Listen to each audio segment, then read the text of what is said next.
What's going on, my people? Welcome back to the channel for another edition of Singles of the Week. I'm your boy Naseem the Dream. Real quick, I just wanted to address the devastating news about drummer of Foo Fighters Taylor Hawkins passing. If you're familiar with him and just the band in general, you know this is just an absolutely devastating loss to the rock community, and there's just hardly any words to really be said. It's just really tragic, the news being heard about him just being so young, the age of 50, and Friday night right before their set in Colombia. You know, I had just seen the band for the very first time last year at Lollapalooza, and it was one of the best sets that I've ever seen, hands down. And the thing that was just so special to me about that set is that not only because of just what that band has done when it comes to how much they have inspired the youth at that point and just how influential they are as a band, and just a moment that was just really striking to me during the set is when there was a point where actually Taylor and David Grohl actually switched roles. David took drums and then Taylor actually took vocals, and they did this to perform a cover of Queen's Bohemian Rhapsody, and I was so blown away that I never even thought I would ever even heard this track from a major band like this. It was just so overwhelming to the point where I literally just started crying, and I was really happy to just witness that moment, and it was just beautiful, and I will always be grateful for that moment and what Taylor's done for rock and roll, and it's beautiful to know that everyone recognizes that there really will only ever be one Taylor Hawkins. To wrap it up, I just really want to say my thoughts and prayers go out to everybody that was close to Taylor, of course to all the band members, his family, his friends, and then I think most of all the fans. We most know that this affects us too, and that we connected with this band unlike no other, and especially with Taylor. We know how special he was as a drummer and a musician, and everyone out there that's hurting over the devastating loss, just know that I hope you're okay. Please take care of yourself. Even if you didn't know him, don't think that you can't mourn, that you can't cry. You have every right to. This band has given us all a loving feeling for rock and roll, and I think it's absolutely acceptable to feel your emotions. And yeah, I just really wanted to get that out of the way. Yeah, with all that said, let's just get right into the singles.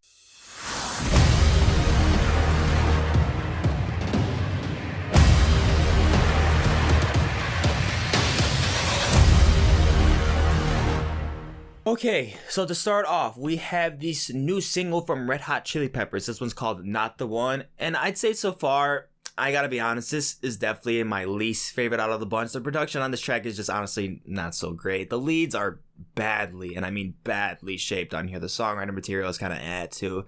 Yeah, I don't know. There really wasn't that much of a takeaway from this one. It sort of just sounds like an attempt to be like a chilled and dreamy type of alternative track, but instead it just comes off boring and bland. I still have hopes for this record that it's gonna have some good amount of quality, and I can't expect too much from it, but you know what? I'm just hoping it's going to be another good addition to the Red Hot Chili Peppers discography, so we'll see at that point. And we have yet another track from ODESZA. This one's featuring the Knox. It's called Love Letter. It's a slight improvement from the last track for sure. I don't mind the things that are on this song that it has to offer. I have to admit, I'm really not loving the drops on here. It's clear at this point that they're going for more of a traditional future bass and house route, not really going for an artistic movement as they really went for as a Moment Apart, or even their Bronson collab either. I'm sure that a lot of other people will love this song and love this direction they're going for, but I'm a bit mixed on it right now. And here we already got a deluxe version from Charli XCX's Crash. This song is called Selfish Girl. This is a track that's a little all over the place. It kind of goes back into that hyperpop experimental aspect while still entering a dance pop realm. Some of the songwriting just doesn't really work so well at the moment. The chant layers on the back end, they're not really too pleasant to my ears at least, but there is a lot of good parts to it as well, so do what you please with the song. Next, we have Black Midi. They're out with some covers. This one is being from King Crimson's 21st Century Schizoid Man, and wow, it's just the perfect, and I mean the perfect interpretation with the band style. It's just so wacky, it's wild. It's just a great reimagination of this classic. The instrumentation carries a lot of the styles Cavalcade did, and how about the aggression on the vocals? Like, ooh, it's gnarly. It's fucking gnarly. I fucking love it. It's well executed. It's very creative. It's a shit ton of fun. I highly recommend this track. Next, we have the Killers that are also out with a deluxe version of their last LP. This song is called The Getting By 2, and this one actually features Lucius. This song, absolute indie rock pop banger. So much contrast with the performance on the production. It's superb. It's a bit abrupt on the finale, I will admit, but it's marvelous. I recommend this one. Check it out. Then we have a new song from extreme hardcore band Portrayal of Guilt, this song being called Chamber of Misery Part 3.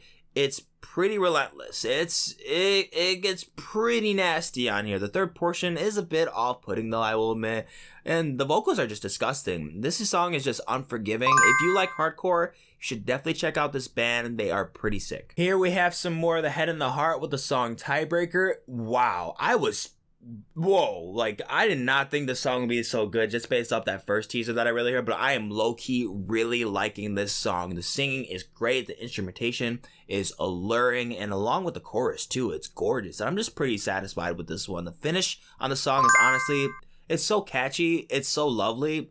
You should check it out. Next, we have FINNEAS that's also out with the new song Naked. This tune revolves a lot around some straightforward indie rock pop instrumental formulas, and I'd say it's just okay. It's alright. I'm not really that crazy for it. That ending was just unnecessary. I really don't know why you add this addition to it. Like, it's not artistically off-putting. I just don't see the point to it really. But I mean, the mix is very clean and it's well put together. And of course, that is his strong suit. So that's a given, but I'm on it. Next, we have a collab from Martin Garrix and Zedd. This one is called Follow. It's a pretty heavy future-based rager. The rave vibes are all over the song. They are felt indeed in your upper lip. But the only thing that I feel like is an issue with here is the songwriting structure. I really just feel like I've heard this song over and over and over again. It's just too predictable. It kind of just feels like a basic crowd enhancer that you would play at a live show. Not much of the song really makes it bold or anything. I really don't find any moments in here in the passages to really be that bold. I mean, sure, what they did with the bass, I mean, it's kind of like it catches your attention, but I don't know. After this play, sadly, there's not really that much I could say that I really enjoyed about it. J Balvin has also got a double feature with pop star Ed Sheeran. Man, this is fucking hideous. Like, come on, bro. Like, bro, I'm sorry. I know it's gonna be bogus, but like, dude, Ed singing in Spanish is so cringe, bro. It is so cringe. These two don't even compliment each other at all in the song. Not even 1 second do I think they have any chemistry at all on the instrumental. The beat is so basic, man. It's so basic. Like, oh my god, it's so bland, it's tasteless. I'd rather taste my own toast. This is a clout track. This is absolutely a clout track. I don't see it any other way. It earns nothing from me. Next, the Kylo Kish record is out now, ladies and gentlemen. Be ready for that review next week. This song is called Choice Cowboy. This is featuring Gene Dawson. I'm not gonna say too much about the song at the moment, but I will say that it's pretty decent, and I'll break it down a lot more when we get to that review. Stay tuned. Got some new metalcore for you. The band's name is called Conquer Divide with Atonement. You know, so the problem with metalcore nowadays is that a lot of it is the same thing over and over again. Yes, we know that. I'm a big metalcore fan. That is really the biggest problem with the genre nowadays. But with this band, there's still that same struggle.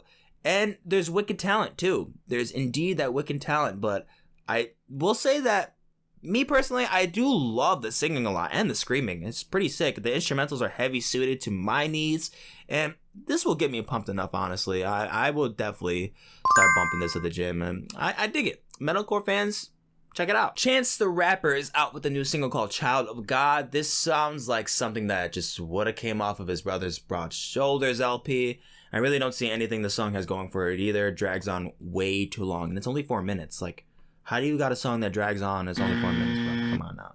Very, very boring. That's all I have to say about it, sadly. New Disclosure out with RAYE. This one's called Waterfall. Dear Lord, man. This chorus, heavenly, delicate, gorgeous. It's gorgeous. RAYE has such a lovely voice. Gorgeous voice. It does so much for this track. The transitioning is seamless. Each passage. Disclosure just does a great job on the vocal work and the production too, of course. Come on now. They're the ghosts at this. This song is great. Loving it. Check it out. Next, we have Destroyer's new record is also out. This song is called Theif. I am really hoping to get this full review out next week. I'm crossing my fingers. But either way, it will come out eventually. All I'm going to say is, this is fire. Louis the Child is also out with the song Cry, and the singer featured on the song, her name is Aluna. This is a little dance pop bop, I'll say for sure. I'm not stunned from the drops on here. There's 2, by the way, and I think I like the variation for the most part. I like what they were doing on here. It mixes it up a little bit. It mixes up pretty well, if you ask me. I'm also a fan of Aluna singing on the track. It's really good. Really good. Some good moments on here. It's a good track. Check it out. We have another track from Suga, and it's called I Am That Thirst. You know, I think the band does just, I don't know. I want to say they do alright, but I don't know. I really just lose interest in the song at a certain point. The riffs on here just, they get dulled out and they feel so limp. They really don't feel sharp at all at a certain point. Not much on the new track from the band at least, but I don't know. Yeah, I just really don't think anything sounds new on here. I'm really not a fan. Next, we have MXM Tune Out with the song Sad Disco. This doesn't really remind me of a disco track, really more towards a bedroom pop / electro pop tune. It's fire though. It's pretty great. I like it a lot. It's lovely. The bubbly ass tune. I certainly had a good time with it if you ask me. And you know what? That's all I really need to say about the song. I think you should just check it out, dude. Just go check it out, okay? Don't question it. Zervas has a new track out called My Time. This is a little melodic hip-hop artist. If you're not familiar with him at this point, I think most fans of the genre will enjoy this track for sure. I wouldn't say I had a terrible time. It wasn't my cup of tea. To be honest, it wasn't my cup of tea. Not a song that I really could see myself playing again. But for the most part, I really think it could use a little bit more support to the melodics. I really don't think Arizona sounded bad on here. I think he was able to hold some weight. I really think that, you know, that extra push on here, you know, that extra support would have really gave that extra money that this song really needed. But I think, just to conclude, it's alright. We then have this new Soccer Mommy track. This one's called Shotgun, and you know, this might be my favorite song from her at the moment so far. The instrumentation is so fluid. The indie rock aesthetics are very solid, well mixed to her vocals. Okay, yeah, I'm pumped for this newest record. I am very pumped for it. Let's hope that it's a banger. beabadoobee is out with the song Talkin'. You know, it's not that bad. It's got a little bit of a punk rock flair to it. I can't really say that I hear the unique qualities making this feel like a beabadoobee track, but it more so sounds like a random punk track from the 2000s, but it could be worse. We got some Latin rock coming right your way with Los Mesoneros on Dos. Dos just sounds like a bonus track to me that really could have made their cut on their last LP, Tangue.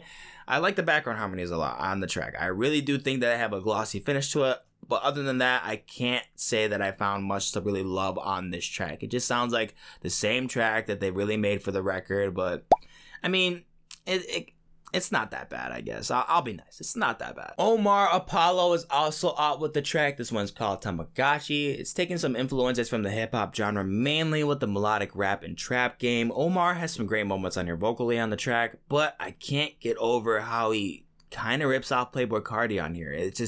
It's bothering me, unfortunately. If you're gonna do that, make this beat more punchy. Like, you might as well go the full route and just trying to rip off Playboi Carti. Right? Try to make this like a really banger of a beat, but yeah, it's just, I'm not a fan. Then we have a new Kid Cudi single out featured for the new Sonic film. This song is called Stars in the Sky, and you know, this is just pretty much the industry pulling the market, giving Cudi a plain ass pop beat, just putting his large name onto such a very shitty instrumental. But you know what? Good for him, I guess. I mean, this just really doesn't sound that much different, far off from a really bad movie theme. Kid Cudi doesn't murder on the track, but he doesn't bomb either. He definitely doesn't bomb, and I just don't understand.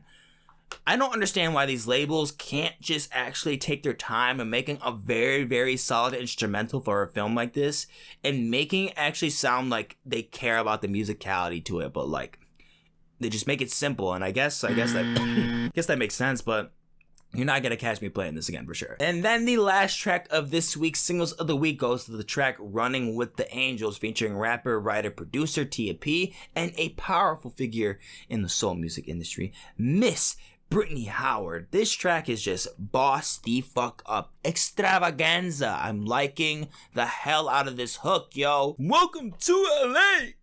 You know we don't play.